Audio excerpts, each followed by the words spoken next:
कसं वागवलं जातं, उद्यान विभागामध्ये कर्मचारी कसं काम करतात, झाडं रोपं कशी आणली जातात, फॉरेस्ट डिपार्टमेंट कसं रोपं आणतं, नर्सरी का चांगली करत नाही, या सगळ्या गोष्टीचा अभ्यास आहे.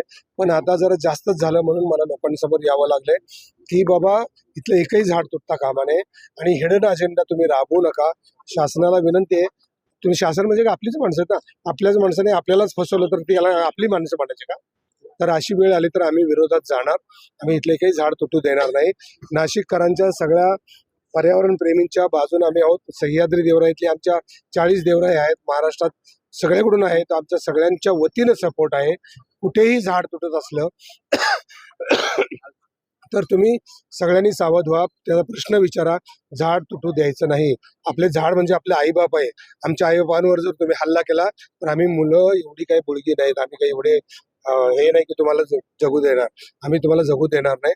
त्यामुळं साधूग्रामसाठी झाडं तुटता कामा नाही. साधू आले गेले गेले आम्हाला काही फरक पडत नाही, पण झाडं आली गेली तर आम्हाला खूप फरक पडतो. हेच मला सांगायचं. झाड जाणं इथलं म्हणजे हा ज्ञानेश्वरांचा अपमान आहे. झाड जाणं हे तुकारामांचा अपमान आहे. झाड जाणं शिवाजी महाराजांचा अपमान आहे. ह्या लोकांनी सांगितले तेच विचार घेऊन आपण पुढे जातो ना. प्रशासनाचं म्हणणं आहे की केवळ काही झाडं आम्ही तोडणार आहोत, सगळी झाडं तोडली जाणार नाही आणि 15,000 झाडं लावू असं गिरीश महाजन म्हणतात.